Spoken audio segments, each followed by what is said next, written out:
నమస్తే రమగారు. నమస్తే జయ. రమగారు, సాధారణంగా పూజ చేసుకునేటప్పుడు ఒక్కొక్కరు ఒక్కొక్క దేవునికి పూజ చేసుకుంటాం. కొంతమంది శివుడికి, విష్ణువుకి, ఆంజనేయ స్వామికని, వెంకటేశ్వర స్వామికని ఇట్లా మన ఇష్ట ప్రకారం మన పూర్వీకులు ఏం చేశారో దాన్ని ఫాలో అవుతూ ఉంటాం. అయితే నాకు ఒక డౌట్ వచ్చిందండి.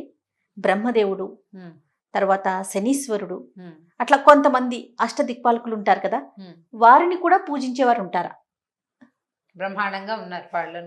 బ్రహ్మదేవుడిని మనం పూజించట్లా, ఇప్పుడు మనకు తెలియదు అసలు. పూర్వకాలం మన రాజులు వాళ్ళంతాను ఎవరు, హిరణ్యకశిపుడు, హిరణ్యాక్షుడు, అదే ఆ రాక్షసులు, వీళ్ళంతా బ్రహ్మన్ గురించి తపస్సు. ఇప్పుడు రావణాసురుడికి, కుంభకర్ణుడికి, హిరణ్యాక్ష హిరణ్యకశిపులకి వరాలు ఇచ్చిన వాడు బ్రహ్మదేవుడే. శివుడు కన్నానండి. శివుడు ఇచ్చిన వరాలు వేరు, బ్రహ్మదేవుడే ఎక్కువ వరాలు ఇచ్చాడు వాళ్ళకి. హిరణ్యకశిపుడు ఎలాంటి వరం అడిగాడు? ఇంటా బయట కాదు, పగలు రాత్రి కాదు, ఆ మరణం లేకుండా వరం ఇవ్వమంటే మరణం లేకుండా కుదరదు, ఇంకేదైనా అడగమన్నాడు ఆయన. అడగమంటే ఇలా ప్లాంట్గా అడిగాడు అనమాట. బ్రహ్మదేవుడు ఇచ్చిన వరాలే. అప్పుడు ఈ తపస్సు చేసే వాళ్ళంతా బ్రహ్మని గురించి తపస్సు చేసే వాళ్ళే ఎక్కువ ఉంటారు. తర్వాత ఇప్పుడు మనం దిక్పాలకుల్లో పూజలు, తర్వాత నవగ్రహాల్లో పూజలు అవి కూడా చేస్తాం. శనీశ్వరుడికి మనం పూజ అంటే రోజు నిత్య పూజలు అవి చెయ్యం. మనకి ఏదైనా సమస్య ఉందనుకో శనిని ప్రార్థించడం కాదు రమ్మగారు. ఏదైనా దోషం ఉన్నప్పుడు మాత్రమే మనం నవగ్రహాల చుట్టూ పూజలు చేయటం, అందులో ప్రత్యేకించి ఎవరికి అని చెప్తే వారికి ప్రత్యేకించి మనం పూజలు చేస్తాం. ఇప్పుడు ఇది కూడా పాయింట్ మనకు తెలిసిందే కదా. ఇందులో ఒక విచిత్రమైన పాయింట్ ఉంది. ఇప్పుడు యమధర్మరాజు దిక్పాలకుల్లో ఒకడు, మనకు తెలుసు, నరకాధిపతి. అవును, మనని చంపి పట్టుకెళ్ళేవాడు, శిక్షలు వేసేవాడు, మళ్ళీ పుట్టడానికి వదిలేవాడు కదా. యమధర్మరాజు దగ్గర ఒక ఆయన లెక్కలు రాస్తాడు, చిత్రగుప్తుడు. మన సినిమాల్లో ఆయన ఒక హాస్యగాడుగా, ఒక చిన్న తేలికపాటి క్యారెక్టర్ గా చూపిస్తారు. చిత్రగుప్తుడిని పూజించి ముక్తిని పొందిన ఒకటి కథ చెప్తాను నేను నీకు ఇప్పుడు. చెప్పండి. చిత్రగుప్తుడిని ప్రార్థించడం అనే ఐడియా అసలు ఎవరికైనా వస్తుందా? ఎవరికి రాదు. కానీ నోముల్లో చిత్రగుప్తుడి నోము అని ఒక నోము ఉంది చేయ. ఓకే, మీరు చిత్రగుప్తుడు అంటే ఒక విషయం గుర్తొచ్చింది రామగారు. మనకి హైదరాబాద్ లోనే ఓల్డ్ సిటీలో, నాకు ఎగ్జాక్ట్ గా ప్లేస్ గుర్తులేదండి, చిత్రగుప్తుని ఆలయం ఉంది రమ్మగారు. నేను ఒక స్పెషల్ స్టోరీ కూడా చేశాను. నేను కూడా విన్నా కానీ ఎక్కడో నాకు కూడా తెలీదు. అవుట్స్కట్స్ లో ఎక్కడో. అవునండి, చార్మినార్ వైపే. చాలా రోజులు అవుతుంది. అయితే ఇప్పుడు చిత్రగుప్తుడి గుడి ఉంది. చిత్రగుప్తుడి నోములు కూడా ఉంది. ఒక నోము ఉంది, చిత్రగుప్తుడి నోము చేస్తారు. చిత్రగుప్తుడి నోము అప్పుడు ఒక బంగారు రేకును బంగారు గంటంతో రాసి ఒడ్లు రాసిపోసి అన్నయ్యకి ఇవ్వాలట. ఆ నోము తీర్చే విధానం అన్నదమ్ముడికి తీర్చుకుంటారు. ఇవన్నీ ఒక వ్యవహారం. చిత్రగుప్తుడిని ప్రార్థించి ముక్తి పొందిన వాడి కథ ఒకటి చెప్తాం. పూర్వం ఇది ఎందులో కథ, మన కథా సరిత్సాగరంలో కథ. ఒక్కొక్కడికి ఒక్కొక్క ప్రజ్ఞ ఉంటుంది చూడు, మనిషికి ఒక ప్రజ్ఞ ఉంటుంది, ఒక్కొక్కళ్ళకి ఒక్కొక్క తెలివి ఉంటుంది. ఆ ఊళ్ళోట సింహవిక్రముడు అని ఒక దొంగ ఉండేవాడు ఉజ్జయిని మహానగరంలో. అయితే ఈ వృద్ధుడైపోయాడు, పెద్దవాడైపోయాడు. ఈ దొంగతనాలు అవి ఒక ఏజ్ దాకా చేయగలుగుతారు. నడివయసు దాటాక ఇక వాడి వల్ల కాదు. ఆ తర్వాత నడివయసు అయ్యేసరికి పిల్లలు ఎదిగొస్తారా, మనవలు పుడతారా, వీళ్ళకి ఏమనిపిస్తుంది, ఏదో పాపం మూట కట్టుకున్నామని, తప్పు చేసామని అలా భావాలు వచ్చేస్తాయి. తమ ఆడపిల్లలు పుట్టేసరికి దిగులు వచ్చేస్తుంది. పిల్లల్ని ఆపలేకపోతారు, కానీ ఈ పాపం నుంచి బయటపడడం ఎలాగరా అని ఆలోచిస్తారు. మనకి హిందీ సినిమాల్లో పాత దొంగలు బందిపోట్లంతా ముసలి వాళ్ళు అయ్యాక చాలా బుద్ధిమంతులుగా అయిపోయినట్టు చూపిస్తుంటారు. అయితే ఈ సింహ విక్రముడికి కూడా బుద్ధి వచ్చింది. అయితే ఏమనుకున్నాడంటే ఈ పాపం అంతా ఎలా పోగొట్టుకోవాలి అని ఆలోచించి బ్రహ్మదేవుడా, మహేశ్వరుడా, విష్ణుమూర్తి వీళ్ళని అందరూ ఆలోచించి చిత్రగుప్తుడిని దండం పెట్టుకుందాం అనుకున్నాడు. చిత్రగుప్తుడి కోసమే నోము వ్రతం. ఎందుకు?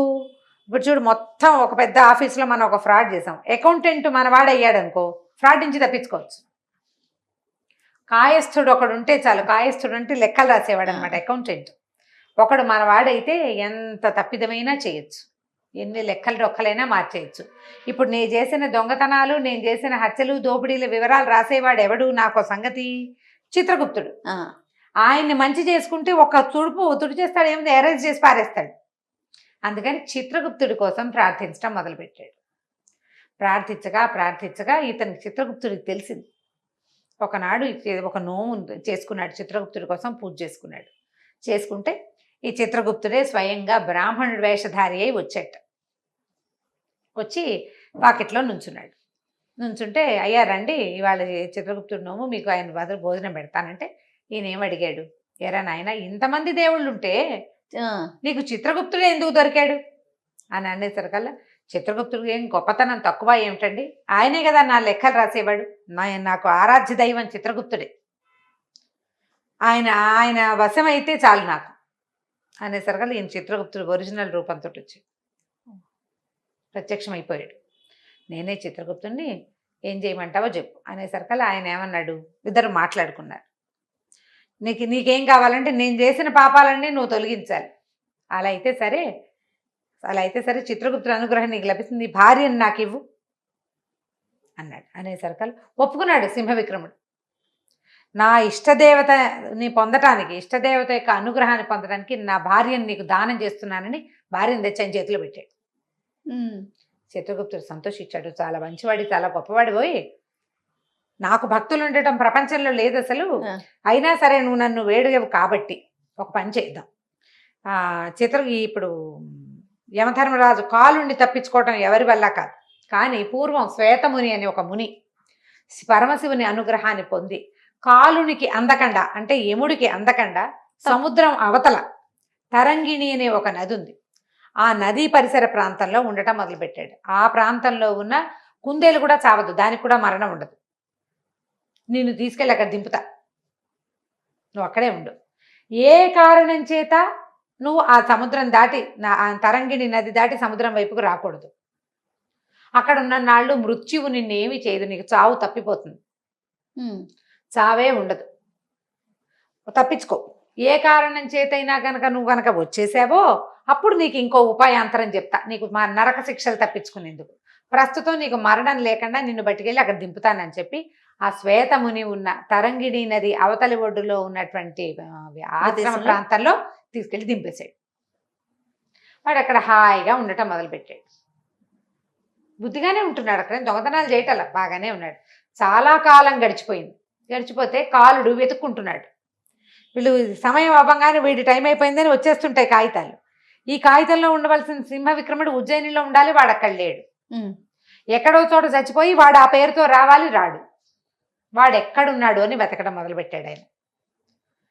వెతికి మొత్తం భూమి అంతా వెతికాక సముద్రానికి అవతల ఉన్న తరంగిణి నది ఒడ్డున ఉన్నాడు అని తెలుసుకున్నాడు. వాడిని తేలేడు, కాలుడికి ప్రవేశం లేదు, సముద్రం దాటి తరంగిణి దగ్గరికి వెళ్ళకూడదు. ఆయన ఎలా పట్టుకోవటం అని ఆలోచించి ఒక సౌందర్యవతి అయిన కాలకన్యని సృష్టించి వదిలిపెట్టాడు. ఆవిడ పోయి ఈ సింహ విక్రముడి దగ్గర చేరి వాడిని మంచి చేసుకుంది, వాడితో కలిసి ఉంటాం మొదలుపెట్టింది. ఇద్దరు కలిసి ఉంటున్నారు. సరే కలిసి ఉంటుంటే బాగా మోహింపజేసేసింది అనమాట. మోహింపజేసిన తర్వాత ఒకనాడు, నేను మా చుట్టాలు ఉన్నారు, వాళ్ళని చూసొస్తాను, తరంగిణి నది దాటి వెళ్ళాలి, నువ్వు ఇక్కడే ఉండు, నేను వెళ్ళి వచ్చేస్తా అంటే ఒప్పుకున్నాడు. ఒప్పుకునేసరికి ఆవిడ ఏం చేసింది, ఒక డింగి పడవలాంటిది ఎక్కి ఆ తరంగిణిని దాటబోయింది. నదిని దాటద్దు.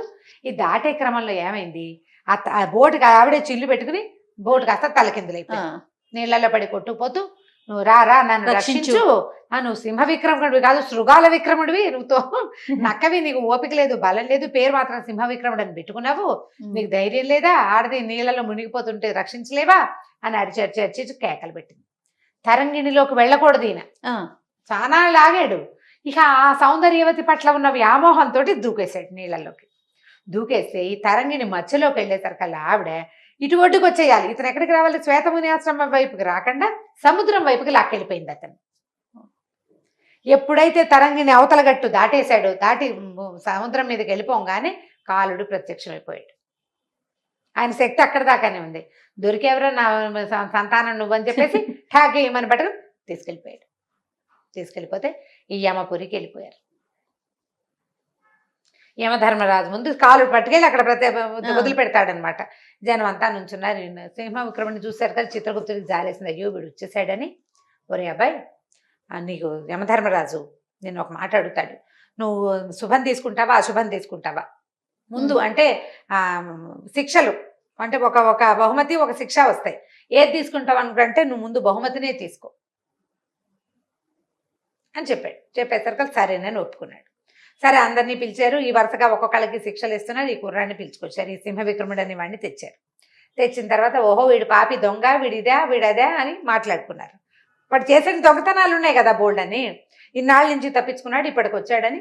ఈ పాపి జీవితంలో ఏమైనా మంచి పని చేశాడా అంటే మిగిలిన వాళ్ళు ఏమీ లేదన్నారు. లేదంటే చిత్రగుప్తుడు అన్నాడు, కాదండి, వీడికి ఒక మంచిది ఉంది, వీడి దగ్గర ఒక మంచి పాయింట్. వీడు తన ఇష్టదేవతని సంతోష పెట్టడానికి భార్యని దానం చేశాడు. అది చాలా గొప్ప సంగతి కదా. ఇష్టదేవతని ప్రీతి బంధించడం కోసం భార్యని దానం చేసిన పుణ్యం ఉంది వీడికి. ఏదైనా పుణ్యం ఉండాలి కొంతైనా, ఇదంతా పాపాలు ఉన్నాయి, ఒక పుణ్యం ఉంది కాబట్టి పుణ్యం వల్ల ఏంటంటే వీడికి ఒక రోజు స్వర్గవాసం ఉంది అవకాశం. ఏరా అబ్బాయి, నీకు నరకవాసం తప్పదు, నరకం తీసుకుంటావా ముందు స్వర్గం తీసుకుంటావా అని అడిగాడు యమధర్మరాజు. ముందే చిత్రగుప్తుడు సలహా చెప్పాడు కదా, అందుకని నేను స్వర్గవాసమే తీసుకుంటానండి అన్నాడు. ఒక రోజు అంటే ఒక దివ్య సంవత్సరం, వాళ్ళు మన మానవుల యొక్క సంవత్సరం అనమాట స్వర్గంలో ఒక రోజు అంటే. స్వర్గంలో ప్రవేశపెడుతుంటే చిత్రగుప్తుడు ఏం చెప్పాడంటే, స్వర్గంలోకి వెళ్ళాక స్వర్గ సుఖాల జోలికి వెళ్ళబోక, వెళ్ళంగానే నిన్ను తాగుతారు, తినిపిస్తారు, హాయిగా తిప్పుతారు, సంతోషంగా నాట్యాలు అవి ఇవి చూస్తావు, సంతోషభరితమైనది ఉంటుంది, అది తీసుకోవద్దు.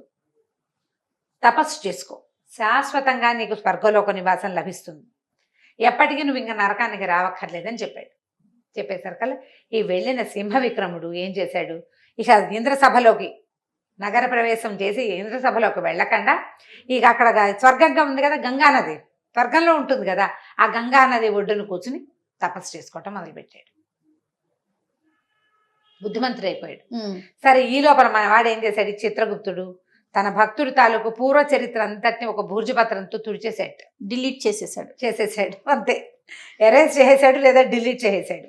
కొన్నాళ్ళు సంవత్సరం అయిపోయింది, ఒక రోజు గడిచిపోయాక నరక వీళ్ళు వస్తారు కదా, ఏమన్నా యమదూతలు వచ్చారు ఇతన్ని తీసుకెళ్ళడానికి, నరకానికి తీసుకెళ్ళిపోవాలి.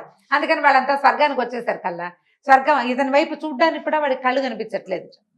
సింహ విక్రముడు ఇక్కడ ఉన్నాడు, చూస్తుంటే కళ్ళు మసకలు గమ్ముతున్నాయి, వాడు కనిపించట్లే, వాడి కేసు కూడా చూడలేకపోతున్నారు వీళ్ళు. సరే, ఏం చెయ్యాలి? తీరా వాళ్ళు మళ్ళీ వెనక్కి వెళ్ళారు. ఆ సింహ విక్రముడిని మేము తేలైపోయామండి, వాడిని చూస్తుంటేనే కళ్ళు మిరుమిట్లు గొలిపేస్తున్నాయి అనేసరికి హాత్తేరి అలా ఎలా కుదురుతుంది, వాడికి ఒకరోజే నేను స్వర్గవాసం వేసింది, తీయండి పుస్తకాలు అన్నారు. పుస్తకాలు తీస్తే ఏముంది, ఏం లేదు పుస్తకంలో. వాడికి పుణ్యమే ఉంది, అది కూడా ఒకరోజు స్వర్గవాసం, ఆల్రెడీ అక్కడికి వెళ్ళాడు, అక్కడ వాడు ఇంకా పుణ్యాన్ని సంపాదించుకున్నాడు. వాడి పుణ్యం అయితే కానీ వాడు ఇక్కడికి రాడు, వాడు ఎప్పటికీ పుణ్యం అవ్వదు, వాడు రోజు జపమే చేసుకుంటూ కూర్చుని ఉంటాడు అక్కడ. దాంతో ఇక వదిలేశారు, సింహవిక్రముడిని వదిలేసేయండి, ఇంకా వాడిని మనం తేలేం, వాడి పుణ్యం పూర్తయిపోయాక మనకు తెలిసి ఇక్కడ ఎర్ర బల్బు వెలుగుతుంది, ఆపరేషన్ పూర్తయిందని, అప్పుడు తెచ్చుకుందామని వదిలేశారు. ఈ చిత్రగుప్తుని ఆరాధించినటువంటి సింహ విక్రముడు శాశ్వతంగా స్వర్గంలోనే ఉండిపోయాడు. ఎందుకంటే అతను ఏ స్వర్గంలో ఏ వైభోగాన్ని తీసుకోలే, స్వర్గవాసాన్ని తీసుకున్నాడు అంతే. అక్కడ ఈ గోదావరి ఈ గంగానది ఒడ్డును కూర్చుని హాయిగా తపస్సు చేసుకుంటూ మునుల్ని ఋషుల్ని వీళ్ళతోటి డిస్కషన్లు పెట్టుకుంటూ ప్రశాంతంగా స్వర్గంలో ఉండిపోయాడు. చిత్రగుప్తుని ప్రార్థించిన వాడికి ఇలాంటి ఫలితం వస్తుందని చెప్తారు ఆ కథలో. అందుకని చిత్రగుప్తుడు నోము చేస్తారు జయ, అందరిళ్లలోనూ ఉండదు. మా అత్తవారింట్లో ఉందన్నారు కానీ నేను పెద్దగా ఫాలో అవ్వాలి, నాకు తెలీదు, కానీ చేశారు మా వాళ్ళు ఎవరో కొంతమంది. చిత్రగుప్తుడు నోము కొన్ని కుటుంబాల్లో ఉంటుంది. ఏదన్నా ప్రత్యేకమైన రోజు చేస్తారండి, ఎట్లా బాగా తెలియదు, దాని అంత వివరాలు తెలీదు, కానీ నాకు తెలిసింది ఏంటంటే ఆ చిత్రగుప్తుడు నోము నోచుకున్న వాళ్ళు ఒక సంవత్సరం తర్వాత ఎప్పుడో వాయనం, అది ఎట్లా ఇస్తారంటే వడ్లు కోసి దాని మీద అన్నయ్యని కూర్చోబెట్టి అన్నదమ్ముడికి ఇవ్వాలనుకుంటారు. అన్నదమ్ముడికే ఆ వాయనం ఇవ్వాలన్నమాట, బంగారంతో ఘంటము ఆకు చేయిచ్చిస్తారనమాట, వడ్లు పోసి వడ్ల మీద కూర్చోబెడతారు. ఇది నాకు తెలుసు స్పష్టంగా, ఏ రోజుల్లో చేస్తారు ఆ వివరం తెలీదు. రథసప్తమి నాడు అక్షంతలు వేసుకుని మరుసటి రథసప్తమి లోపల అన్నయ్య నక్షత్రానికి సరిపడా ముహూర్తం పెట్టడం ఏదో ఉన్నది సిద్ధాంతం, దాని మీద వివరం తెలీదు, కానీ చిత్రగుప్తుడి నోము ఉంది. భారతదేశంలో ఇంకా అక్కడక్కడ చిత్రగుప్తుడి దేవాలయాలు కూడా ఉన్నాయంటారు, 1-2 చోట్ల. అవునండి, కుదిరితే చూడడం అవకాశం ఉంటాయి. కథ విన్నారు కాబట్టి కొంచెం సరదాగా ఉంది కదా, చాలా బాగుందండి. చిత్రగుప్తుని తలుచుకుని దండం పెట్టుకున్నా కూడా మంచిది. అంతే. నమస్తే జీ. ఈ వీడియో కనుక మీకు నచ్చినట్లయితే లైక్ చేయండి, షేర్ చేయండి. మరిన్ని ఇంట్రెస్టింగ్ వీడియోస్ కోసం మా ఛానల్ని సబ్స్క్రైబ్ చేసుకోండి.